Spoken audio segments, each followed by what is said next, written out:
Jésus, de nouveau profondément ému, se rendit au tombeau. C'était une grotte avec une pierre devant l'entrée.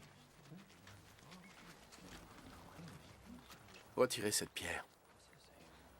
Ça fait 4 jours qu'il est ici, Seigneur. Il doit y régner une forte odeur. Ne t'ai-je pas dit que tu verrais la gloire de Dieu si tu croyais?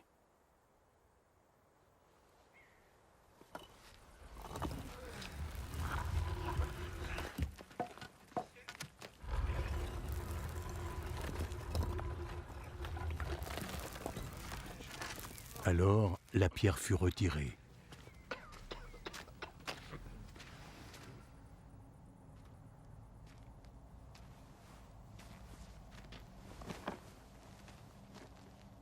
Jésus leva les yeux au ciel et dit : « Je te remercie, Père, de m'avoir écouté. Je sais que tu m'écoutes toujours. Mais je dis cela pour le bien de ces gens, de sorte qu'ils croiront que tu m'as envoyé. »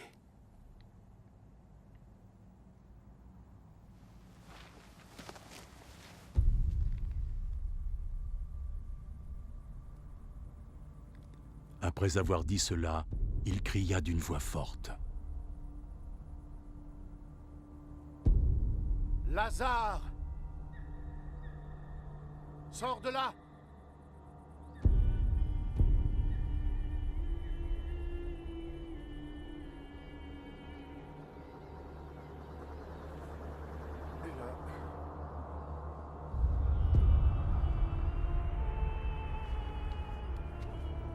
Et le mort sortit,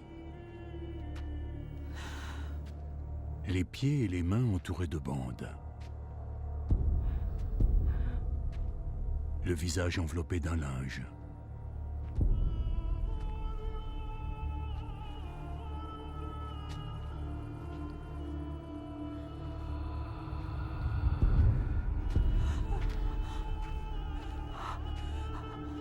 Retirez-lui ses liens et laissez-le aller. Beaucoup de ceux qui étaient venus rendre visite à Marie furent témoins de ce que fit Jésus, et ils crurent en lui. Mais certains d'entre eux allèrent trouver les pharisiens et leur narrèrent ce que Jésus avait fait. Les pharisiens et les chefs des prêtres réunirent donc le conseil pour dire : « Que devons-nous faire ? Regardez tous les miracles accomplis par cet homme. Si nous le laissons continuer, tout le monde finira par croire en lui. Puis les autorités romaines interviendront et détruiront notre temple et notre nation. »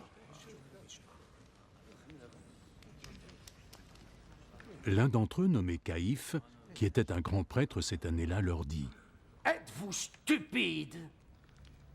Est-ce que vous ne voyez pas qu'il serait bien mieux et dans notre intérêt qu'un seul homme meure pour le peuple, plutôt que de voir détruire la nation tout entière? » En fait, il ne disait pas cela de lui-même, mais comme cette année-là, il représentait les autorités juives en tant que grand prêtre, il prophétisait que Jésus devait mourir pour le peuple juif, et non seulement pour eux, mais aussi pour rassembler en un seul corps tous les enfants de Dieu dispersés.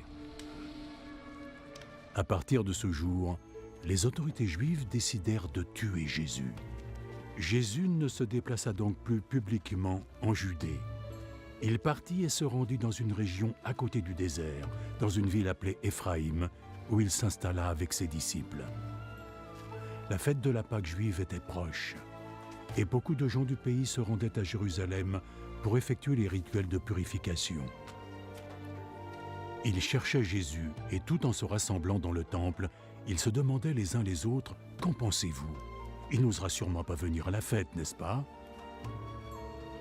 Les chefs des prêtres et les pharisiens avaient ordonné que si quelqu'un savait où était Jésus, il devait les avertir afin qu'ils puissent l'arrêter.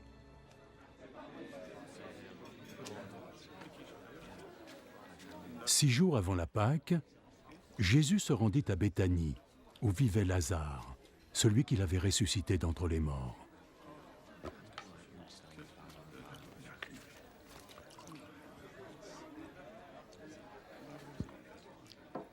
Là, on lui prépara un dîner avec l'aide de Marthe qui aida à le servir. Lazare était un des convives qui étaient assis à table avec Jésus.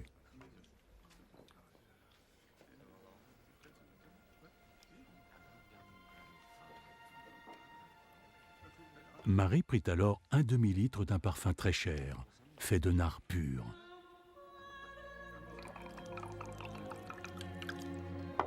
Et le versa sur les pieds de Jésus. Puis elle les essuya avec ses cheveux. Et la maison tout entière fut remplie de la douce odeur du parfum. L'un de ses disciples, Judas Iscariote, celui qui allait le trahir, dit : Pourquoi n'a-t-on pas vendu ce parfum? Il doit valoir dans les 300 pièces d'argent. Et cet argent, on l'aurait donné aux pauvres. Il disait cela non parce qu'il se souciait du sort des pauvres, mais parce que c'était un voleur. C'est lui qui tenait la bourse, et il prenait ce qu'on y mettait. Laisse-la tranquille. Elle veut garder ce qui reste pour le jour de mes funérailles.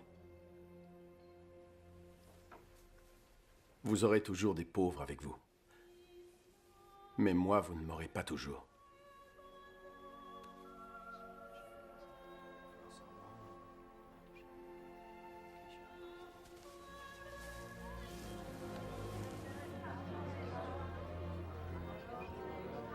Une multitude de gens apprirent que Jésus était à Béthanie.